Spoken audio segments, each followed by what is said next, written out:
Iran Israel टकराव के बीच में पाकिस्तान का अचानक शांति दूत बन जाना और भारत की तारीफों के पुल बांधना पहली नजर में भले सकारात्मक लगे, लेकिन असल में ये डर, दबाव और कूटनीतिक मजबूरी का मिला जुला खेल है।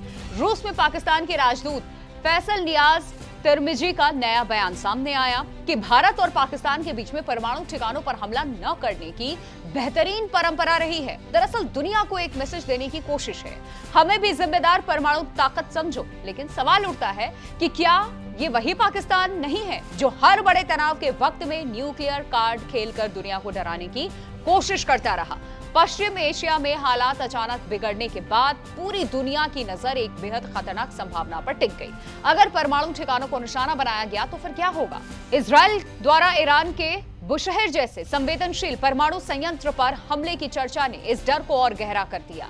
यहीं से पाकिस्तान की चिंता शुरू होती है। उसे एहसास है कि अगर इस तरीके का हमला एक नॉर्मल प्रैक्टिस बन गया तो कल को उसका खुद का न्यूक्लियर इंफ्रास्ट्रक्चर भी खतरे में आ सकता है। नमस्कार, आप देख रहे हैं एबीपी लाइव, आपके साथ मैं हूं प्रिया। देखिए, इन सब के पीछे की कहानी आपको बताते हैं। दरअसल तुरंत नो अटैक एग्रीमेंट की याद दिलाने लग रहा है पाकिस्तान, यानी अपनी सुरक्षा के लिए भारत के साथ पुराने समझौतों का सहारा लेने की कोशिश कर रहा है। और कहानी यहीं खत्म नहीं होती, दरअसल खेल इससे कहीं बड़ा है। बताते हैं आगे। पहला बड़ा कारण वैश्विक इमेज का संकट। पाकिस्तान लंबे समय से आतंकवाद, अस्थिरता और आर्थिक बदहाली की वजह से अंतर्राष्ट्रीय मंचों पर भरोसे की कमी झेल रहा है। ऐसे में जब ईरान इजराइल जैसे हाई स्टेक कॉन्फ्लिक्ट में परमाणु सुरक्षा का मुद्दा उठा तो पाकिस्तान को डर लगा कि कहीं उसे भी रिस्क फैक्टर के रूप में न देखा जाए। इसीलिए उसने तुरंत भारत के साथ अपने जिम्मेदार व्यवहार का हवाला देना शुरू कर दिया, ताकि दुनिया को दिखा सके कि वो भी नियमों का पालन करने वाला देश है। दूसरा कारण है आर्थिक मजबूरी और कूटनीतिक अलगाववाद। पाकिस्तान इस वक्त गंभीर आर्थिक संकट से गुजर रहा है। विदेशी कर्ज, गिरती अर्थव्यवस्था और सीमित निवेश। ऐसे में वो ब्रिक्स जैसे बड़े आर्थिक मंच में शामिल होने की कोशिश कर रहा है। लेकिन यहाँ सबसे बड़ी बाधा कौन है? भारत। अगर पाकिस्तान के खिलाफ आक्रामक रवैया जारी रखता है तो उसके लिए ऐसे मंचों में एंट्री और मुश्किल हो जाएगी। इसीलिए अब वो सॉफ्ट टोन अपना करके खुद को सहयोगी और संतुलित देश के रूप में पेश करने की कोशिश कर रहा है। तीसरा कारण भारत की बढ़ती ताकत और पाकिस्तान की घटती पकड़।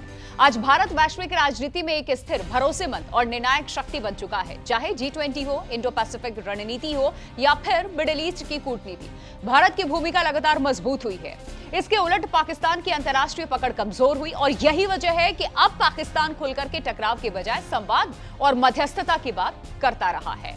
यहां तक कि रूस को बीच में लाने की कोशिश भी पाकिस्तान करता रहा, लेकिन ये मध्यस्थता की मांग असल में उसकी कमजोरी को उजागर करती है, क्योंकि भारत हमेशा साफ कर चुका है कि ये किसी तीसरे पक्ष की भूमिका को स्वीकार ही नहीं करता। अब आते हैं ऑपरेशन सिंदूर जैसे संदर्भ पर, जिसका जिक्र करके पाकिस्तान खुद को एक जिम्मेदार और संयमित देश दिखाने की कोशिश करता है। ये उसकी पुरानी रणनीति है, पुराने समझौते और घटनाओं को बार बार सामने ला करके नैरेटिव बदलने की कोशिश।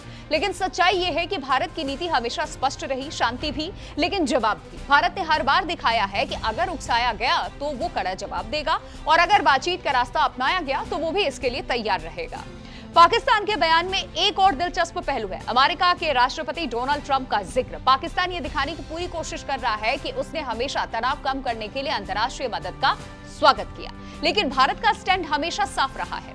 किसी भी संघर्ष, विराम या तनाव कम करने का फैसला सीधे सीधे सैन्य स्तर पर DGMO बातचीत के जरिए ही होती है, न कि किसी तीसरे देश के दबाव में। यानी यहाँ भी पाकिस्तान एक ऐसा नैरेटिव गढ़ रहा है जो उसके पक्ष में जाता हो, भले ही वो पूरी तरह तथ्यात्मक हो या ना हो।